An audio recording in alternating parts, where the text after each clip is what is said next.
जी नमस्कार, मैं एक बार फिर आपके सामने डायरेक्ट टू पब्लिक में। जी हाँ, मेरा नाम अश्विनी अग्रवाल और आज हमारे बीच में है सदगुरु भगवान। बहुत ही कहते हैं कृपा होती है भगवान की जब आपसे बड़े लोग मिलने आते हैं, गुरु लोग मिलने आते हैं और ऐसे लोग जो बहुत सिद्ध हैं, जिन्होंने साधना की सिद्धियां की हुई हैं। तो आज हमारे बीच में एक ऐसी ही बहुत हिंदुस्तान की बहुत बड़ी शख्सियत है जिनका ग्रुप है विहंगम योग और वहां से मेरे पास आए हैं श्री श्री स्वतंत्र देव जी महाराज। स्वतंत्र देव जी महाराज, आपका बहुत बहुत स्वागत है आज हमारे इस कार्यक्रम में। और आप कनाडा आ रहे हैं, तीसरी बार आ रहे हैं। बहुत खुशी की बात है कि आप कनाडा आ रहे हैं और यहाँ पर एक बहुत ही अच्छा सनातन का काम कर रहे हैं।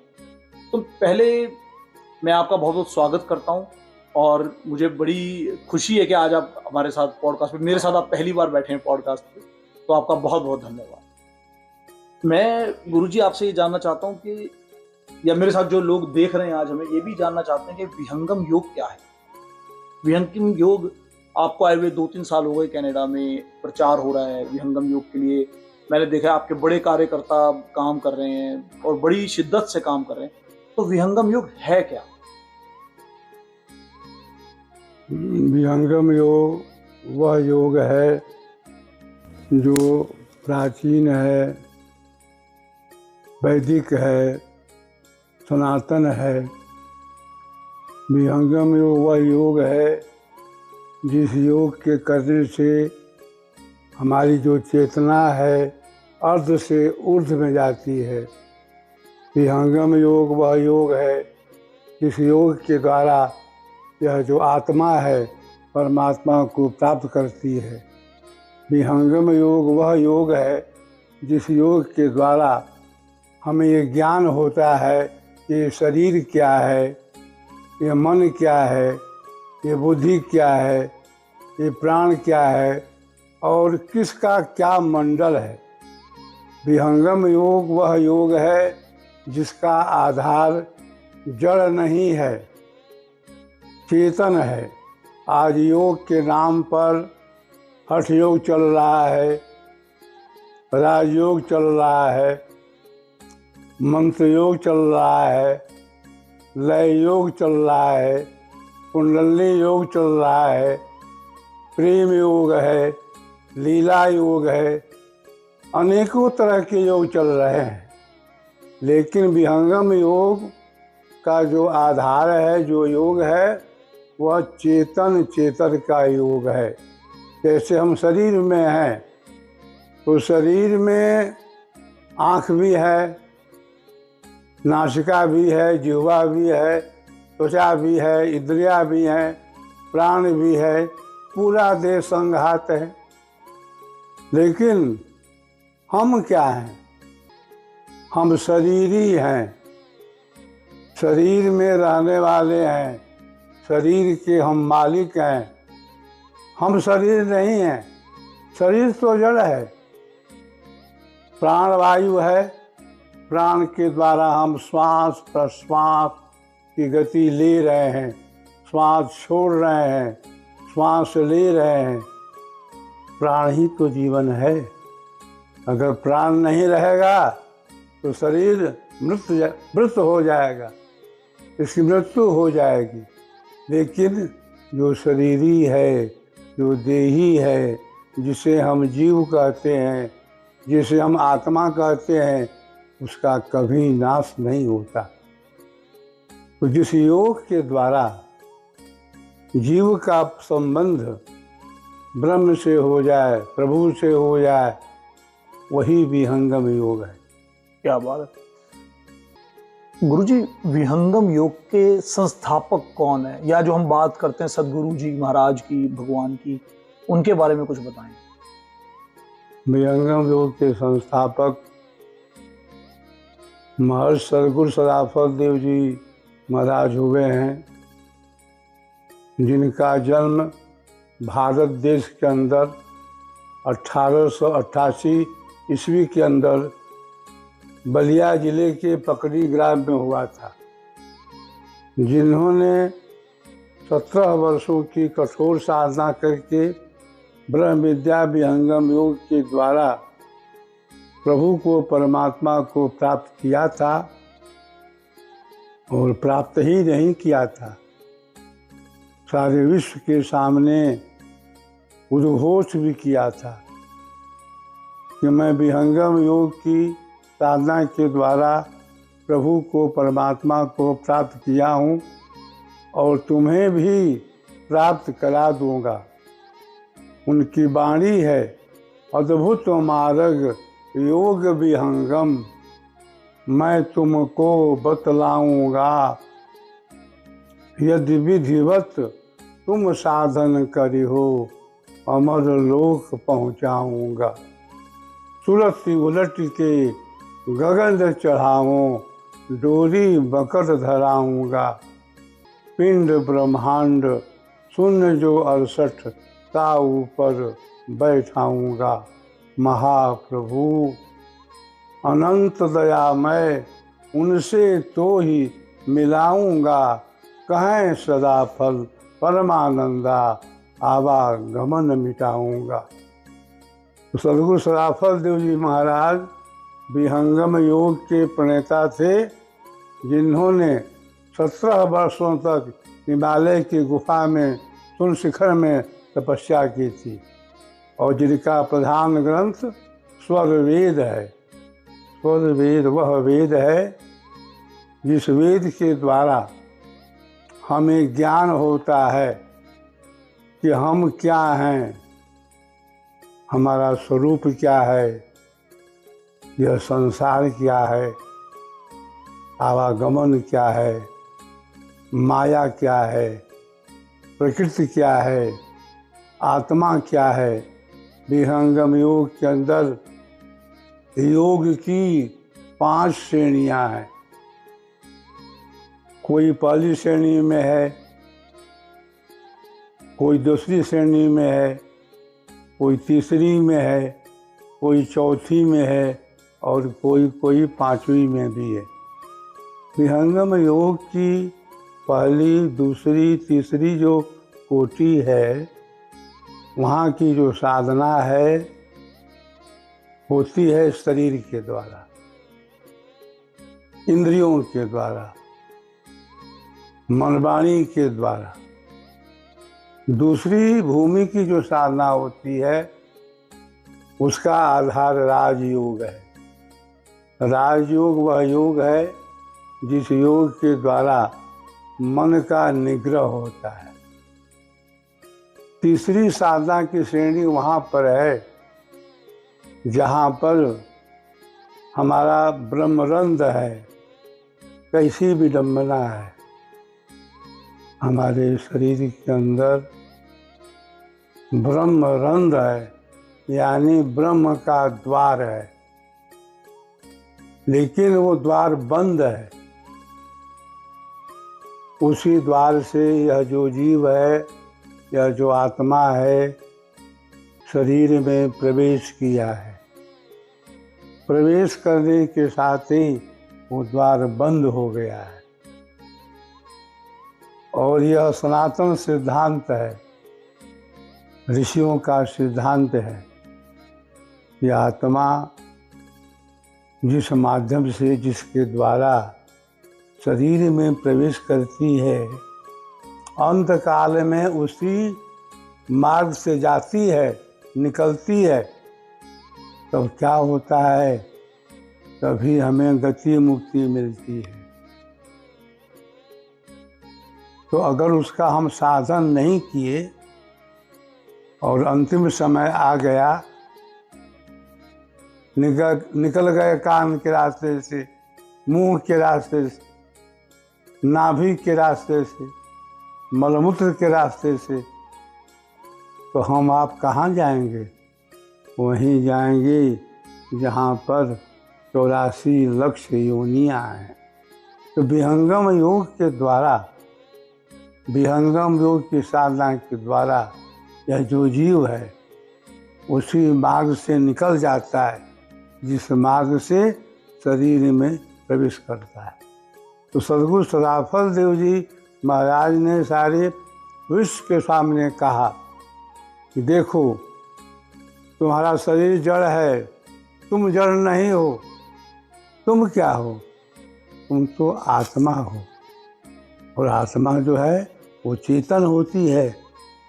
तो विहंगम योग वह योग ही है जिस योग के द्वारा चेतन जो आत्मा है चेतन परमात्मा को प्राप्त करती है। बहुत सुंदर, बहुत सुंदर। तो गुरुजी, आपका कनाडा दूसरी बार आ रहे हैं आप, तो आपका यहाँ पे आने का उद्देश्य क्या है और आपका कोई प्रोग्राम हो रहा है यहाँ जो हमने पिछली बार भी किया था हिंदू सभा टेम्पल में, उसके बारे में कुछ बताएं कि कब हो रहा है प्रोग्राम, उसका उद्देश्य क्या है और क्यों सबको उसमें आना चाहिए। विहंगम योग के अंदर एक पक्ष है यज्ञ हवन का भी। यज्ञ हवन प्राचीन काल से चला रहा है।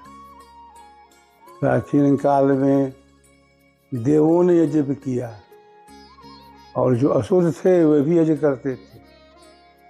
तो यज्ञ जो है भारतीय संस्कृति का एक महान अंग है। यज्ञ के द्वारा वायुमंडल शुद्ध होता है। यज्ञ के द्वारा हमारी मनोकामना भी पूर्ति होती है। अगर हमारी मनोकामना उचित है तो निश्चित है यज्ञ करने से समय काल से वो पूर्ण होगी। यज्ञ के द्वारा वृष्टि होती है, वर्षा होती है। वर्षा से क्या होता है? अन्न पैदा होता है। अन्न से ही तो यह प्राण चल रहा है। अन्न न रहे तो प्राण नहीं रहेगा। अन्नमय प्राणमय कहा गया है।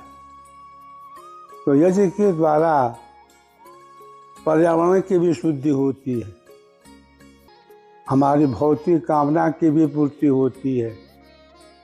ऋषियों ने कहा स्वर्ग कामो यजेत,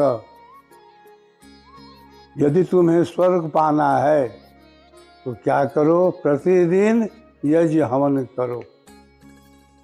यज्ञ हवन सबसे बड़ा शुभ कर्म है। इस संसार के अंदर जितने भी अच्छे उत्तम शुभ कर्म हैं उन सभी उत्तम शुभ कर्मों में यज्ञ करना और यज्ञ कराना दोनों ही श्रेष्ठ है। तो यज्ञ के द्वारा विश्व शांति भी की जाती है। यज्ञ में हम मंत्रों का आवाहन करते हैं और प्रभु से प्रार्थना करते हैं कि हे प्रभु, पूरे विश्व में सुख शांति की स्थापना हो, सभी जीव सुखी जीवन व्यतीत करें, सबके अंदर शुभ भावना हो, हमारा मन जो है अच्छे विचार वाला हो, अच्छे संकल्प वाला हो। तो अभी टोरंटो में यज्ञ हवन जो है होने जा रहा है 23 अगस्त को। आप सबसे मेरा आग्रह होगा कि आप सभी उस यज्ञ महोत्सव में पधारें। हवन यज्ञ के द्वारा अपनी भौतिक कामनाओं की पूर्ति करें और विश्व में सुख शांति की स्थापना के लिए मंत्रों का आवाहन करें। यज्ञ हवन हम इसलिए करते हैं कि हमारी जो शक्ति है उसका विकास हो। शरीर के अंदर भी अगर कई तरह के रोग हैं तो उनका भी नाश हो जाए, रोग दूर हो जाएं, भाग जाएं। और यज्ञ हवन हम इसलिए भी करते हैं कि हमारा जो मस्तिष्क है, हमारा जो मन है, उसके अंदर भी शांति मिले। शरीर से हम निरोग रहें, मन भी हमारा निरोगी रहे, हमारा कोई शत्रु भी न हो और सभी हमारे मित्र बन जाएं, परस्पर भाईचारे की भावना हो। सारा संसार ही हमारा परिवार है, इस भावना से हमको रहना है। यह कौन सिखाता है? यज्ञ हवन सिखाता है। वसुधैव कुटुम्बकम, सारा संसार ही हमारा परिवार है। यह शिक्षा मिलती है यज्ञ हवन के द्वारा।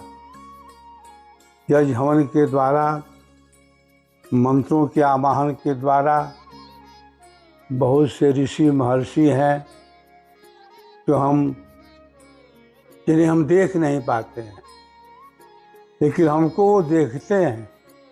जहाँ भी यज्ञ हवन होता है, बहुत से ऋषि महर्षि जो अव्यक्त रूप से हैं हमें दर्शन देते हैं और हमारी मनोकामनाओं की भी पूर्ति करते हैं। इसलिए इस महान यज्ञ में आप सब लोगों को आने का पूर्ण प्रयास करना चाहिए, ताकि हम शरीर से भी स्वस्थ हो जाए, मन भी हमारा निरोग हो जाए और जो हमारी उचित भौतिक कामनाएं हैं वो भी समय से पूर्ण हो जाए। इसीलिए विहंगम योग के अंदर यज्ञ हवन करने का विधान शुरू से ही है। सद्गुरु सदाफल देव जी महाराज ने विश्व में प्रचार करने का संकल्प लिया और उसके पहले क्या किया, 1,00,000 मंत्रों से यज्ञ हवन भी किया, लक्षावती यज्ञ किया। इसके बाद विश्व में ब्रह्म विद्या विहंगम योग के प्रचार का संकल्प लिया। बहुत सुंदर। तो मैं एक बार फिर आपको बता देता हूँ कि जी हाँ, आने वाली 23 तारीख को हिंदू सभा टेम्पल में सुबह 11 बजे होगा 501 यज्ञ कुंड का आह्वान, जिसके अंदर के शहर के बहुत से लोग आ रहे हैं। काफ़ी कुंड लोगों ने, पिछले साल भी ये हुआ था तो काफ़ी लोगों ने ऑलरेडी अपनी बुकिंग्स पहले करा रखी हैं। अपनी बड़े यज्ञ के अंदर आप भी पार्टिसिपेट करना चाहते हैं, आप भी चाहते हैं कि एक हवन कुंड आपका हो और आप वहाँ पर आकर गुरु जी के साथ अपनी जोत जलाएं और हवन कुंड करें। इनकी मैंने सुना है कि इनकी पिछले दिनों जो मेरी पिछली बार बात हुई थी तो बड़े भक्त मिले थे, इनके बड़े फॉलोअर मिले थे। इनकी जो हवन सामग्री है बड़ी विशेष प्रकार की है, बड़ी प्राकृतिक चीज़ों के साथ मिलकर उसको बनाया गया और उसकी खुशबू बहुत सुंदर है। तो अगर आप हवन यज्ञ में बैठेंगे तो आपको सामग्री वहीं पे मिलेगी, सब कुछ वहीं पे इंतजाम होगा। और अगर आप अपने हवन कुंड को बुक करना चाहते हैं तो आप कॉल कर सकते हैं 647-461-7365। मैं रिपीट कर देता हूँ, 647-461-7365 पर आप कॉल करें और अपना हवन कुंड बुक कर सकते हैं। 23 तारीख शनिवार सुबह 11 बजे हिंदू सभा टेम्पल में होगा, दोपहर तक चलेगा, उससे थोड़ा और बाद भी चल सकता है। तो आप लोग आएँ, परिवार सहित आएँ, अपने जो भी आपको कुंड मिलता है, जिधर भी आपने बैठना उधर आराम से बैठें। बड़ी अच्छी टेंटिंग की व्यवस्था की गई है, तो आप छाया होगी और अब तो मौसम भी अच्छा है, तो बहुत अच्छा मौसम होगा। तो ऐसे बढ़िया प्रकृति में, जहाँ हम कनाडा इतना प्राकृतिक देश है, इतना सुंदर देश है, वहाँ पर अपना वातावरण और भी शुद्ध करें।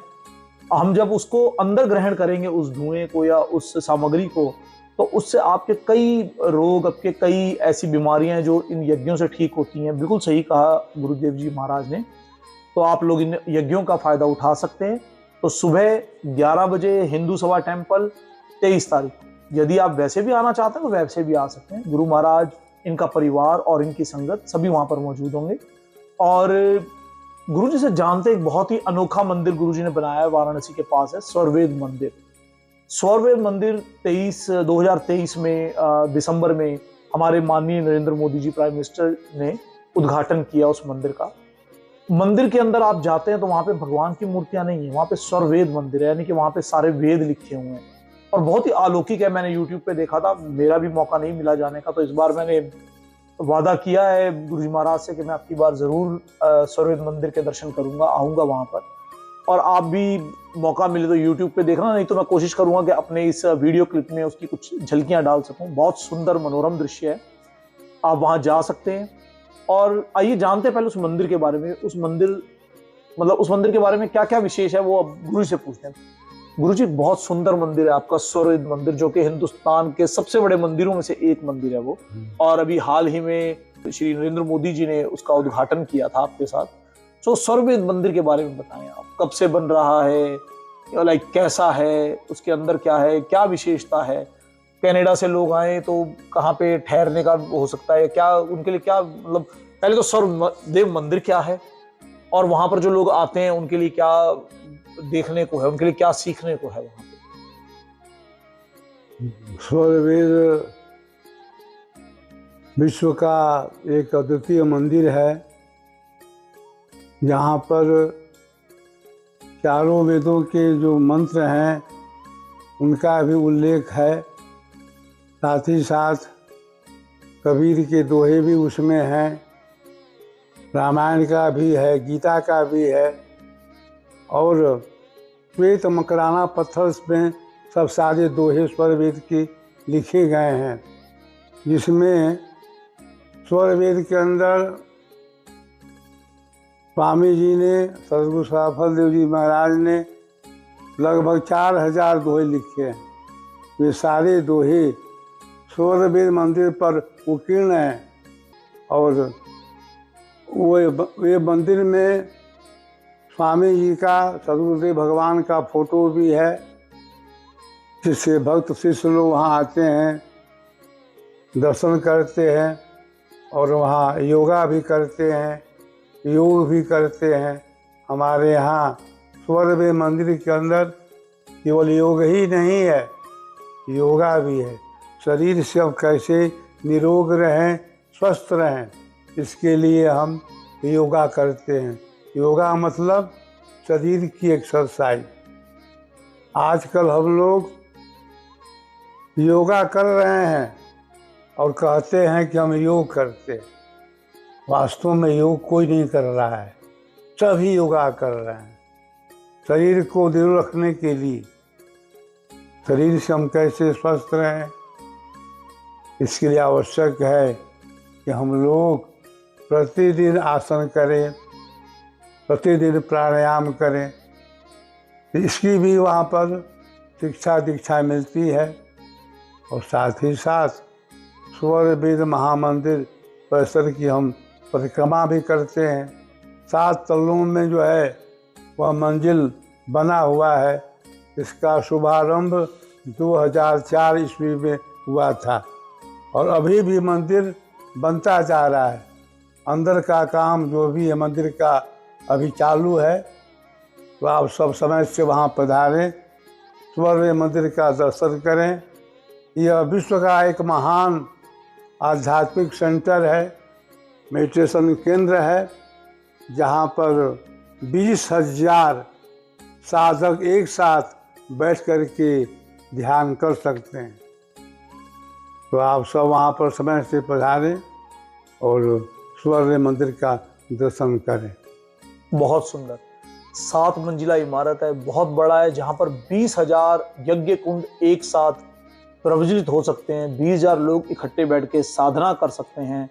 और ये बहुत ही पास है वाराणसी के, और एक आध्यात्मिक केंद्र है और दुनिया से यहाँ लोग आते हैं। और गुरु महाराज के तो बहुत ज़्यादा फॉलोअर्स हैं दुनिया में। अभी गुरु महाराज न्यू जर्सी में भी अपना एक छोटा सा आश्रम बना रहे हैं, यूरोप का कर चुके हैं, यूरोप में बहुत फॉलोअर्स हैं। और अभी पिछले 2 सालों से इन्होंने कनाडा आना शुरू किया है। और वाकई मंदिर अगर आप यूट्यूब पे देखें, स्वर वेद मंदिर बहुत खूबसूरत है। मैं भी अपने इसमें क्लिप में कोशिश करूंगा उसको डालने की। और बिल्कुल सही बात है, आध्यात्म के साथ जो हमारा सनातन धर्म है, जिसके अंदर हम यज्ञ करते हैं, यज्ञ के साथ योग करते हैं, योगा और योग यानी कि अपने आप की बॉडी के अंदर को समझना, अपने श्वास से उस लेवल तक जाना जहां पर हम एक भगवान को पा सकते हैं। तो ये सिखाता है विहंगम योग। तो आज का प्रोग्राम बस इतना ही, और हम अब विदा लेंगे गुरु महाराज से। सदगुरु जी महाराज, आपका बहुत बहुत धन्यवाद, आज हमारे बीच में पधारे और आपने विहंगम योग के बारे में इतनी बातें बताई हमें। यूट्यूब पे तो मैं भी देखता रहता हूँ काफ़ी, और हमारे दर्शक भी देखते रहे होंगे। जो नहीं देखते होंगे वो अब ज़रूर देखेंगे, पर एक बहुत ही अच्छा ज्ञान है। मैं पिछले 1 साल से जुड़ा हुआ हूँ, 1-1.5 साल से जुड़ा हूँ इनके साथ, और मुझे बहुत अच्छा लगता है। आप भी जुड़े, आपको बहुत अच्छा लगेगा। और भूले नहीं, 23 तारीख को यानी कि आने वाली 23 अगस्त को सुबह 11 बजे हिंदू सभा टेम्पल में होने जा रहा है 501 यज्ञ कुंड एक साथ होंगे और गुरु महाराज की कृपा से प्रज्वलित होंगे, और हम सब इकट्ठे ध्यान लगाएंगे वहां पर। तो आप सब लोगों का स्वागत है। आप लोग अपने हवन कुंड बुक करा सकते हैं, और आप एज अ दार्शनिक भी आ सकते हैं। तो हवन कुंड बुक कराने के लिए नंबर मैंने आपको पहले भी दिया था, मैं दोबारा दे देता हूँ, स्क्रीन पर भी है, 6474617365। हाँ जी, 6474617365। आज के लिए इतना ही, धन्यवाद। फिर मिलेंगे बहुत जल्दी दोबारा।